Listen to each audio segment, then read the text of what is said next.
और सबसे पहले बात करेंगे गाजियाबाद से आई खबर की। सूर्या हत्याकांड के मामले में मुख्य आरोपी असद को पुलिस ने एनकाउंटर में ढेर कर दिया है, जबकि उसका साथी भाग निकलने में कामयाब रहा। बकरीद के दिन सूर्या चौहान की चाकुओं से गोदकर हत्या कर दी गई थी और उसके बाद इलाके में काफी आक्रोश देखने को मिला। मामले में 3 आरोपी पहले ही गिरफ्तार हो गए थे और असद फरार चल रहा था। सूर्या की हत्या के बाद इलाके में भारी आक्रोश भी देखने को मिला। परिजनों और हिंदूवादी संगठनों ने आरोपियों की गिरफ्तारी की एनकाउंटर की मांग को लेकर प्रदर्शन भी किया। डीसीपी धवल जायसवाल ने बताया कि सूर्या चौहान की असद ने चाकू मारकर हत्या कर दी थी। इस मामले में कोड़ा थाने में 5 लोगों के खिलाफ मामला दर्ज किया गया था। 3 आरोपियों की गिरफ्तारी पहले ही हो चुकी थी।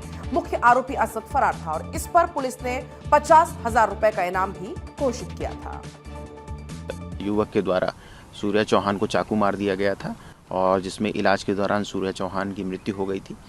उनके परिजनों के द्वारा दी गई तहरीर के आधार पर 5 लोगों के विरुद्ध थाना खोड़ा में सुसंगत धाराओं में मुकदमा पंजीकृत किया गया था। असद जो इस घटनाक्रम का मुख्य आरोपी था वो फरार था और उसके ऊपर पुलिस टीम के द्वारा 50,000 रुपये पुरस्कार की घोषणा की गई थी। पुलिस टीम को यह सूचना प्राप्त हुई थी कि असद अपने कुछ साथियों से मिलने थाना खोड़ा क्षेत्र के अंतर्गत आने वाला है और वहां से उनसे कुछ पैसे लेकर के वो भागने की फिराक में था। इस सूचना के आधार पर एसीपी इंदिरापुरम के नेतृत्व में थाना खोड़ा और थाना इंदिरापुरम की पूरी टीम इस पूरे क्षेत्र में कॉम्बिंग कर रही थी और बैरियर लगाकर चेकिंग कर रही थी।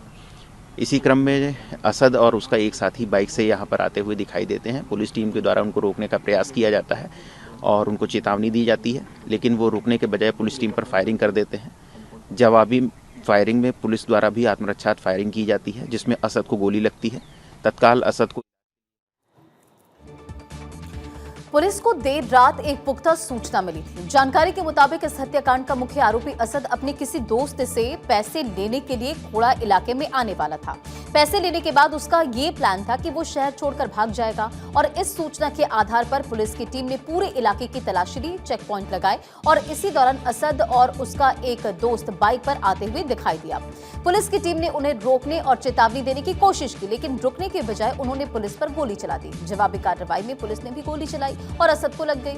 असद को तुरंत इलाज के लिए हॉस्पिटल में एडमिट भी किया गया, लेकिन उसकी मौत हो गई और इस मुठभेड़ में एक पुलिस कांस्टेबल भी घायल हुआ है। आपको ये बताएं कि गाजियाबाद पुलिस ने घटनास्थल से वो मोटरसाइकिल भी बरामद कर ली है जिससे आरोपी आया था और इसके साथ ही असद के पास से एक देसी पिस्टल भी बरामद की गई है, जिसका इस्तेमाल उसने पुलिस पर फायरिंग के लिए किया था। हालांकि इस मुठभेड़ के दौरान बाइक पर असद के साथ मौजूद उसका दोस्त मौके से भागने में कामयाब भी रहा और पुलिस उसकी गिरफ्तारी के लिए लगातार तलाश भी कर रही है। एनकाउंटर के बाद सूर्या की मां सरोज का ये कहना है कि उनको एनकाउंटर के बाद असद की तस्वीर देखने के बाद ही तसल्ली मिलेगी। उन्होंने ये भी कहा कि मैंने तो सिर्फ एक ही व्यक्ति का एनकाउंटर देखा, लेकिन मुझे तस्वीर देखनी है। सूर्या की मां ने बाकी आरोपियों के एनकाउंटर की भी मांग की है। 7 लोगों ने मेरे बेटे के साथ ऐसा किया, सबके घरों पर बुलडोजर भी चलना चाहिए। सुनिए क्या कुछ कहा उन्होंने। एनकाउंटर कहाँ हुआ है सर? एक का ही तो मुझे दिखाई दिया, फिर मुझे तस्वीर तो अभी दिखाई दी नहीं गई है। मुझे तस्वीर असद की तस्वीर मेरे आंखों के सामने लाई जाए।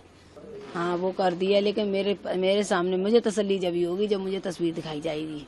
उनका भी एनकाउंटर इसी प्रकार होना चाहिए जैसे इसका हुआ। क्यों उनने सबने मिलकर, किसी ने मेरे बच्चे का गले हाथ पकड़े हैं, किसी ने गला पकड़ा है, किसी ने 7 लड़कों ने मिलकर किया है। तो सबका एनकाउंटर इसी तरह होना चाहिए और सबके घरों पर बुलडोजर चलना चाहिए। और इसी खबर पर अधिक अपडेट के साथ हमारे सहयोगी गौरव भी हमारे साथ कनेक्ट हो गए। गौरव, इस वक्त क्या अपडेट है, क्योंकि असद का तो एनकाउंटर कर दिया गया और भी तमाम आरोपी जो इस वक्त फरार चल रहे हैं, उससे लेकर पुलिस की टीम किस तरह से कार्रवाई कर रही है? और बिल्कुल देखिए, असद का सुबह आज उत्तर प्रदेश पुलिस ने एनकाउंटर कर दिया है और इस पूरी घटना को अगर हम देखें, लगातार जो परिवार जो है, खास करके अगर हम सूर्या की मां की बात करें तो उसका भी साफ तौर पे यही कहना था कि जो जितने लोग उसके लड़के के साथ मिल करके उसको मारे और उसको मौत के घाट उतार दिया, उन तमाम लोगों का एनकाउंटर होना चाहिए। लेकिन इस पूरे मामले में अगर हम देखें जिस तरीके से ताबड़तोड़ एक्शन हुआ है, ये कहीं ना कहीं दिखाता है कि उत्तर प्रदेश में अगर इस तरीके की घटनाएं होंगी तो योगी सरकार उसको कहीं से भी बख्शने वाली नहीं है। और ये जो स्पॉट है जहां सुबह इनकाउंटर हुआ, मैं आपको तस्वीरें दिखा दूं।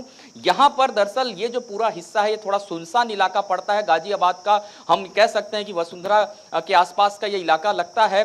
सुबह पुलिस को सूचना मिलती है कि जो असद है वो फरार होने वाला है, कुछ पैसे लेने के लिए अपने दोस्त के साथ वो अपने घर की तरफ निकलता है।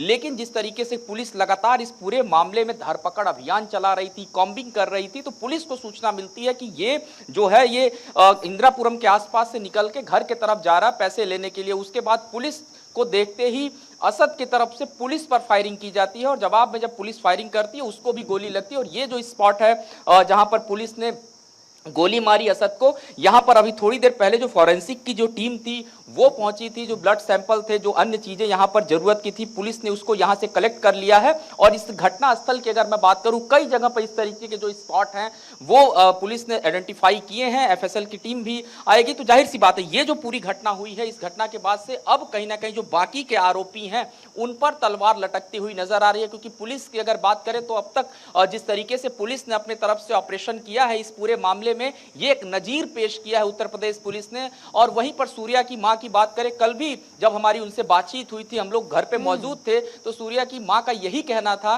कि जो मेरा बेटा था वो मेरा सहारा था। और अभी हाल ही में उसने हाई स्कूल का एग्जाम परीक्षा दिया था, उसके बाद से उसके ऊपर परिवार की जिम्मेदारियां थी, कहीं ना कहीं उन जिम्मेदारियों का वो निर्वहन करता। लेकिन इसी बीच ईद के दिन उसके जो दोस्त, कथाकथित हम कह सकते हैं, उसके जो दोस्त थे, पहले रंजिश हुई थी और उसी रंजिश का कहीं ना कहीं एक बड़ा बदला लेने की का जो दिन था वो ईद का दिन था। और उसी दिन किस तरह से पुलिस ने बड़ी कार्रवाई की है। अब लगातार जो सूर्या की मां है वो बुलडोजर कार्रवाई की भी मांग करी। बहुत बहुत शुक्रिया इन तमाम जानकारियों के लिए। नजर बनाए रखें आप।